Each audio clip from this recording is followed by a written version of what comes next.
Hello and welcome to another video from thefanpub.com. It's good to be back, and what video are we doing today, Al? Okay, as promised, we're doing our rookie flyer video, so anyone that goes out the top two rounds, so 25 or lower. For the benefit of those watching, we haven't conferred our list, so neither of us know what the other has actually chosen. We may have duplicates, we may not. If we do, we'll talk why we like the player anyway, and let's see what we've come up with. We've had good successes with this list, so if you are able to, check back on the previous couple of years' videos on these deep flyers, and you'll see some great shots in there that really led to some goals. Considering these are probably shots where you think you haven't got a chance of getting a player. Yeah. Hopefully we can give you some good advice and highlight some gold. Okay, so who's your number one? Well, I'm going to go with, in no particular order, not ADP based or anything like that, just players I'm going to pluck out of an order that I like, leaving my favourite to last. I'm going to start with one I think has a chance, a route to success, and that's Diontae Johnson. We both spoke about him a little bit off camera, but I could see this guy, because he's gone to Pittsburgh, and the way that Pittsburgh's team is in flux, and the fact that they really do need a number two player to come through and take the reins. It's easy to say it's Washington's job, but I think this guy has a real chance, a shot. He's impressing in OTAs. He's doing everything you want. Yeah, he's got good tape for the first team, hasn't he? Yeah, good tape on him. Good college pedigree in terms of what he was able to produce. I just like the guy's route running. There's something about his, I suppose the word you would use is moxie. He's got a certain swagger about him. I really like it. He's showing OTAs. He's not frightened to go up and get the ball. There's quite a bit of buzz building about him, and he's really highlighting what I already thought. But I've never managed to get a share of the guy in any of the dynasties I've been involved in, which is a real shame. Yeah, I mean he's been impressing the coaching staff, so he's already been working out with the first team. They said they needed Moncrief to step up and actually compete with him, so that shows you. And you'd normally think Moncrief would be ahead at this point, but it's just not happening. And Moncrief has had a chance with Andrew Luck, obviously previously at Indianapolis. You would have thought that he would lock down a second job, and that just hasn't happened. And I think that's why I'm highlighting this guy for the rookie flyers list, deep flyers, because I could see a chance for him, and he's showing that already, and hopefully he continues that on. We'll see. Well, they also said about James Washington, he has to take a big step forward like James Conner did last year. So that sounds like not a vote of confidence. No. I mean, and the thing I think that's really interesting is sometimes when you look at kind of situations like this guy's got, if you take the player above him, which is obviously Juju Smith-Schuster and Big Ben, of course, throwing the balls, you look at what would complement him, and I think this is a guy that would really complement Juju's game very well, because he could do a lot of the dirty stuff, allowing him to do what he does best. And I think this guy's more than capable of doing it, and I think they would complement each other very well. And I think Ben would enjoy, hopefully, will work quite well with him. Yeah, he's very coachable. So as we say, with these rookies, you're looking at, a plan to where they can actually return you some value. I mean, it probably won't be year one, but there is a chance for something. Yeah, I mean, we're not picking them because we believe that they're going to do a lot this year, although that's the hope when you go for a deep flyer. You hope they do. But what you're looking for is that dynasty stash where they go way above, give you tremendous value for your pick. Yeah, exactly. So you're hoping in a couple of years he'll be cemented in the Pittsburgh offence. And well, it's a good offence to be in for starters, and we'll see how it plays out for him. But that's my first. Who's yours? Okay, my first pick, he's number 28 overall, so you're looking at third round. And I'm really keen on him, actually. I think what I'm looking for in a third round player is somebody that had, immense talent. And slipped through. He's actually slipped through because of injury. Yeah. I mean, I think if he hadn't been injured, he'd be going in the top 10, top 12 of this year's rookie class. Yeah. And we're talking about Bryce Love. He was very high on draft boards before the injury plagued season. Yeah, exactly. He would have easily have been a top candidate as a running back should that not happen. I don't want to dwell on that. We'll talk about that later in the video about could have, what ifs and all that, and why that's not such a good basis for analysis. But the guy does, as Al highlights, have a pedigree, and the only thing that stopped him being relevant is the fact he had a bad injury in his final year. And that happens. We mustn't lose sight of that, because that's what happened to Philip Lindsay. Yeah, exactly. Which we highlighted last year. So it's a great pick. So basically, you're looking for someone who's really talented. Certainly that.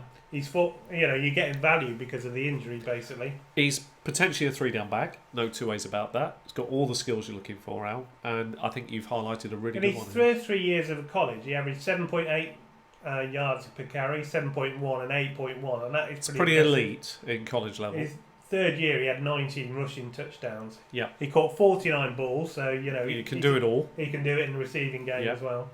So there's not much I can say other than it's a good pick, and I think you could see a route to a job here. Well, for this exactly. guy. You got AP's at the twilight of his career, great player, but Darius Geis is obviously coming back. Similar, hasn't played it down in the NFL similar yet. because of issues with injury. I do like Geis, but he hasn't played it down in the NFL. So well, I mean, if he starts slow, again, you see a route to a guy to have a chance to come in and do something. And you got Chris Thompson again. He's a good player, but he just never stays healthy. Does never he? healthy. So yeah, good call. I like that.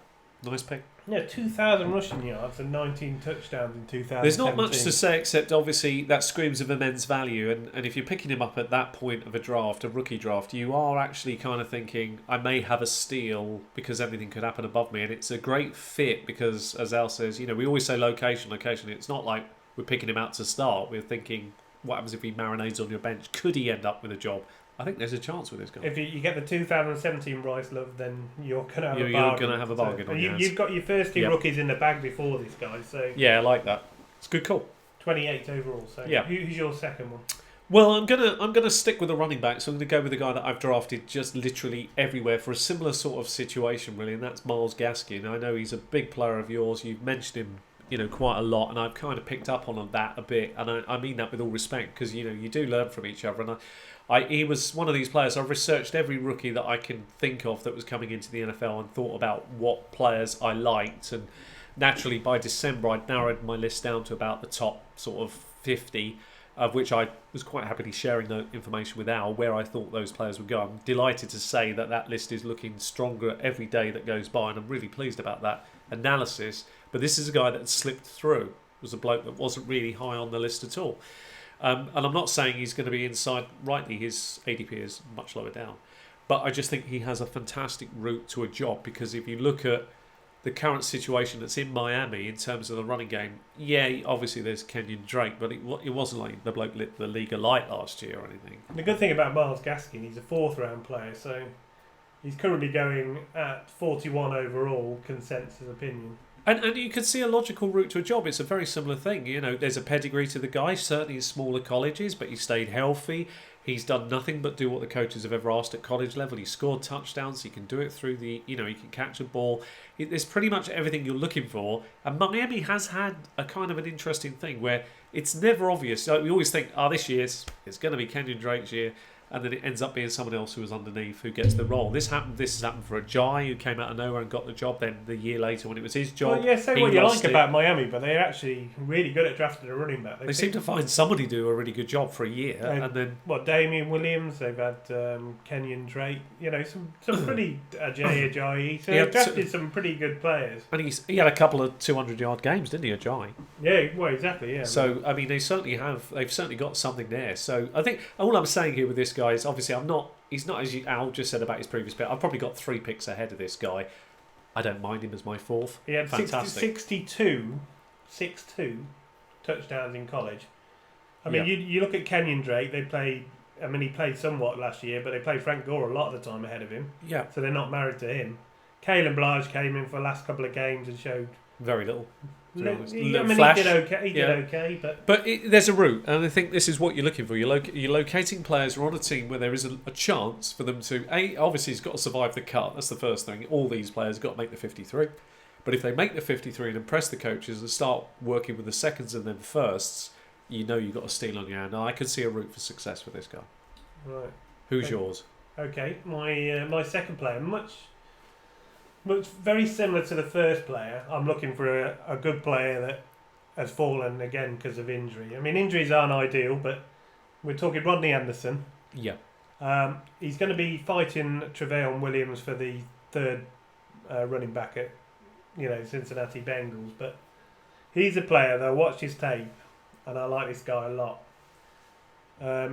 Just everything he does looks effortless. A bit like when I watched Alvin Kamara, I thought, this guy don't even look like he's sprinting or anything, but he just effortlessly goes past people. Got hidden speed as Rodney Anderson. I think it's being missed out. The tape doesn't lie. He may not have straight line speed, but what the guy certainly has is game speed, and it's the ability to shake open quickly and then accelerate away, and that's all you ever need. And I think he's a very tough player as well. So he's a player I've taken in a few drafts.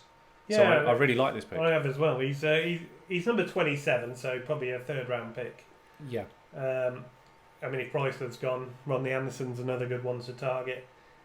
Someone's got him as high as 8 on the board, so yeah, it's a little I bit think he's a lot better than Tremaine Williams. So that's old data. I mean, a lot of old magazines would have had Rodney Anderson much higher, but that was, yeah, he would have been a lot higher pick barring the injury. Same with Bryce. Yeah, he certainly had some chances. He would have been a much higher pick, as Al says. So I'm happy with that pick. I think it's a good ADP, and I think he has a route to a job. So I'd rather pick somebody that was really good, and he's dropped because of injury, rather than someone that's always been average, and probably always will be average. I think you've highlighted a very good one there. That's why I like him. So who's your...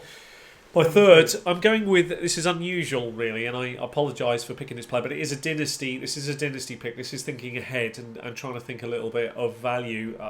This is Jace Sternberger of the Green Bay Packers tight end. I don't normally advocate taking tight ends, and I have to just absolutely make this crystal clear.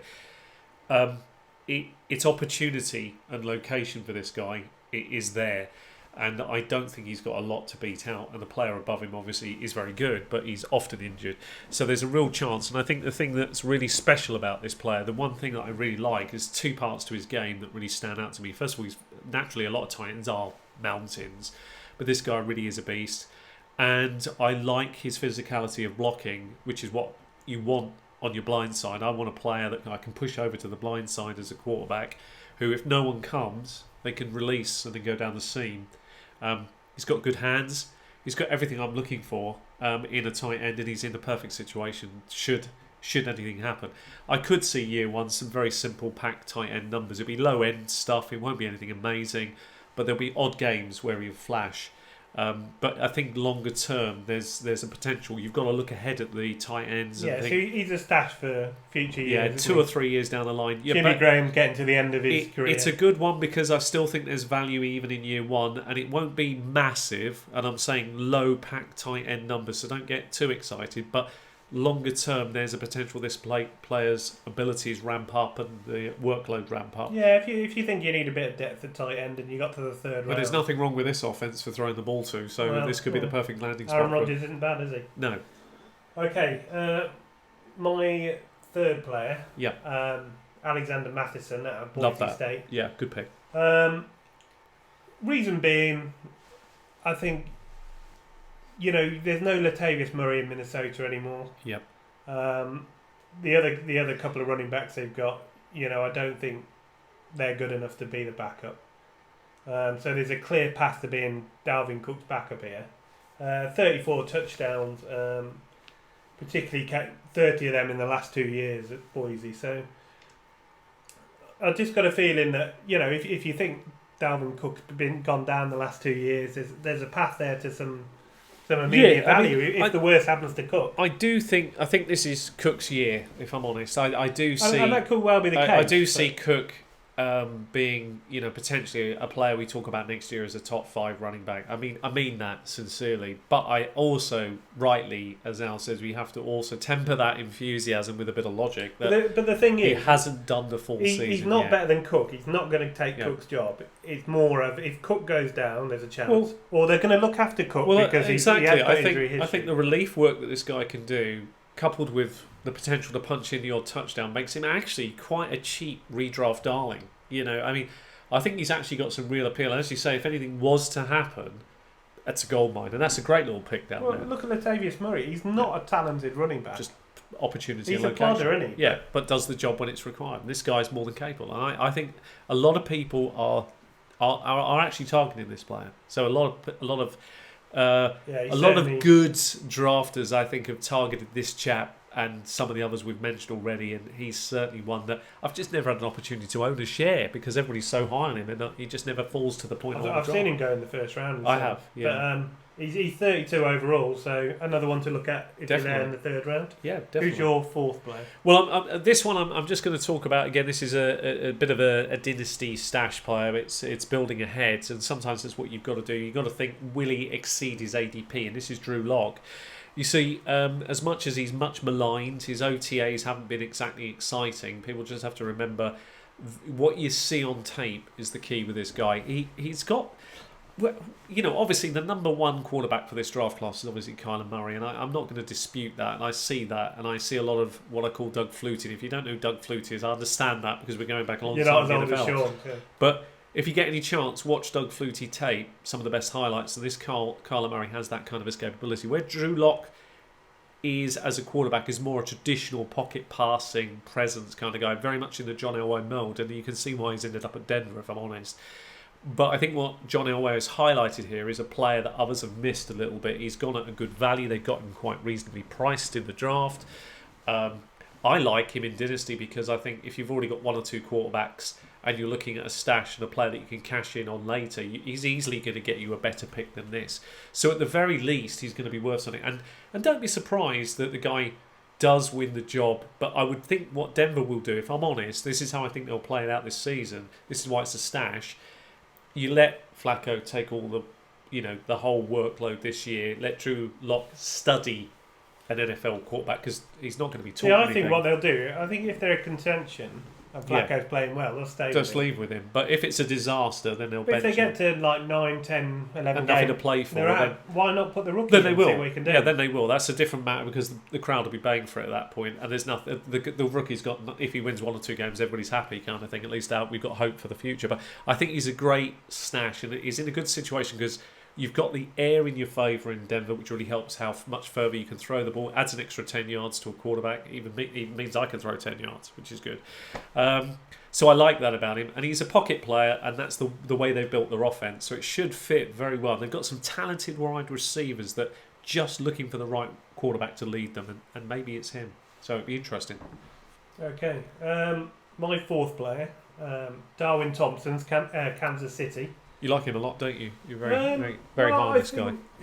I mean, he's down at 42 consensus opinion at the moment. Well, he hasn't drafted that low in many of our TFP he'll sites. go higher than that. And but if you can get him at 42, take it. Yeah. I mean, this is a high octane offense. Obviously, it's Kansas. I mean, he's playing with Kansas.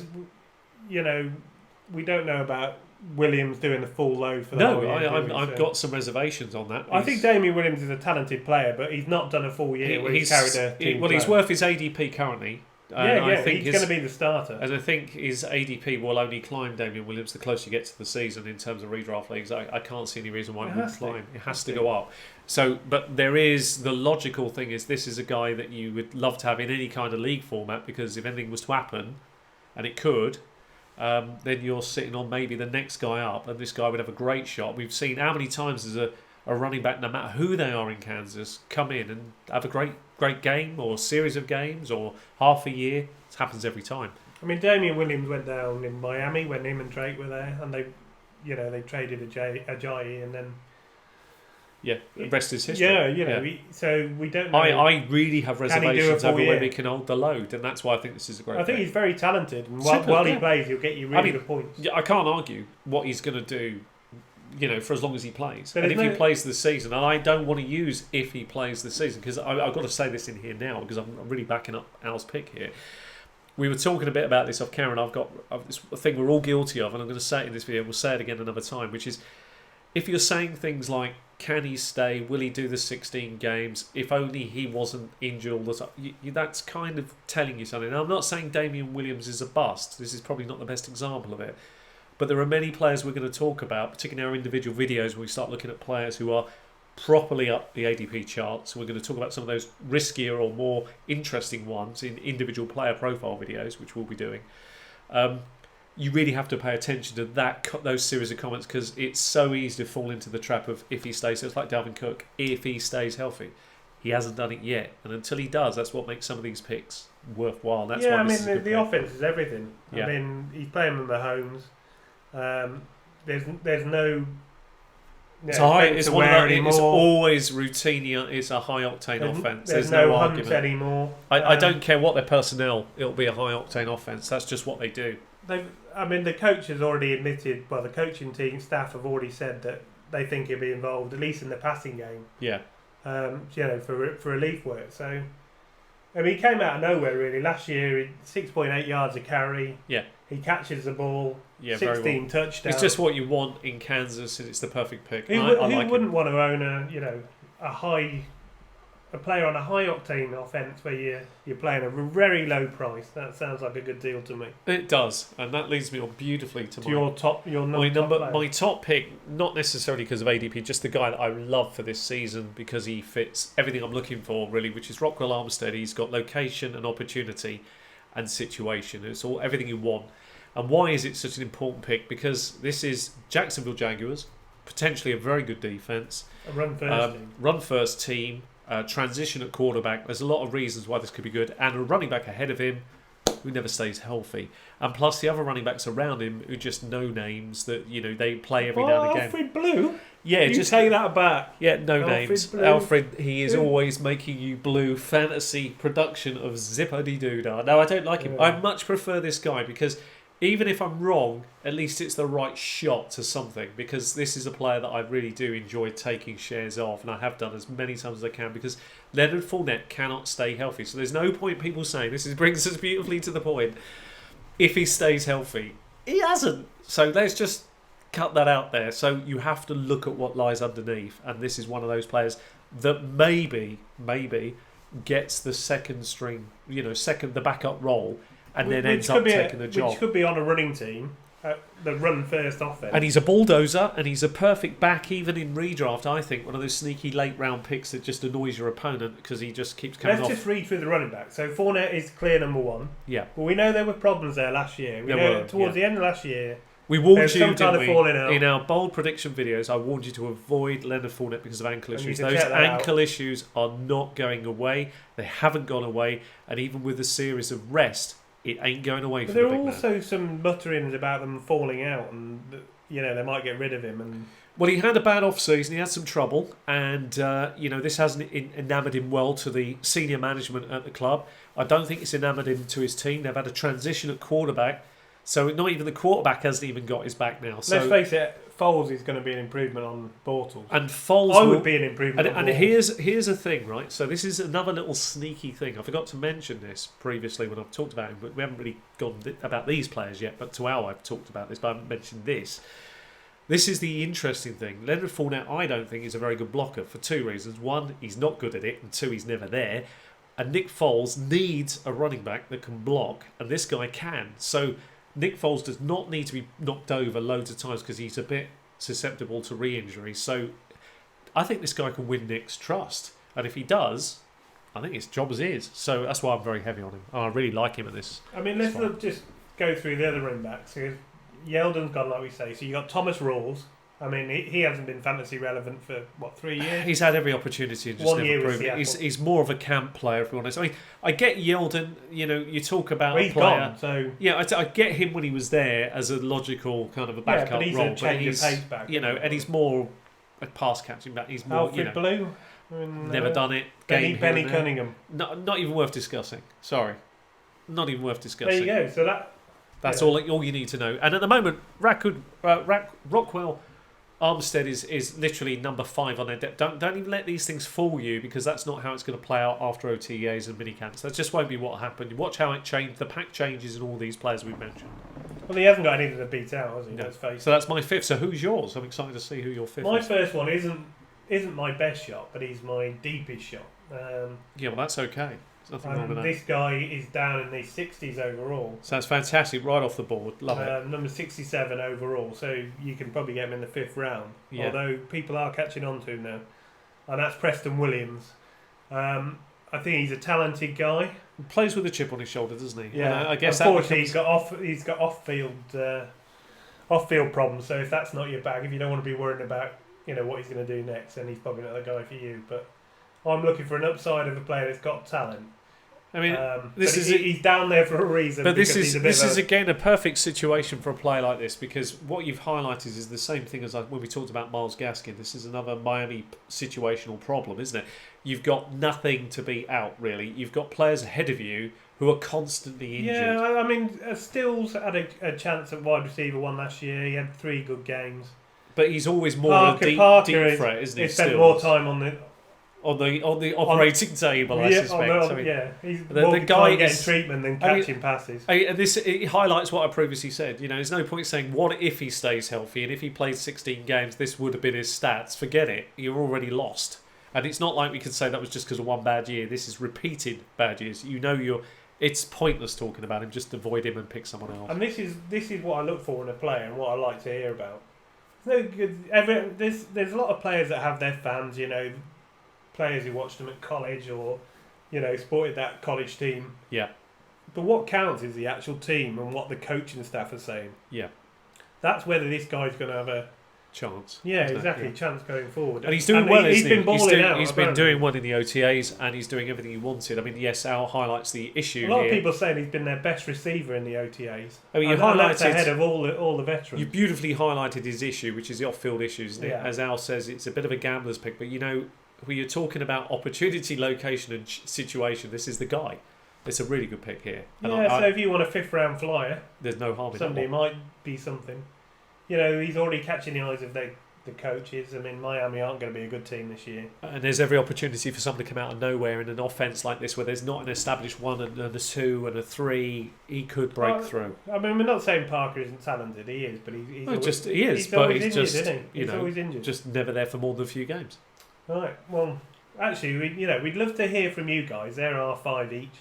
If we've missed anybody, we love hearing your thoughts. And if you do like some of the ones we've highlighted, please do shout it out and tell us what you like about them and whether you agree or disagree. We're always open. We're always looking to hear. We always need sleepers of our own. New ideas never harm us. We like that a lot. So if you've got a rookie you like, and tell us why. There's a few others I like as well, but maybe we'll save that. Save that for another time. They're even deep. There's some deep shots down there this year, which is good. We've come to the end of the video, so thanks very much for watching. See you next time. Please like and subscribe.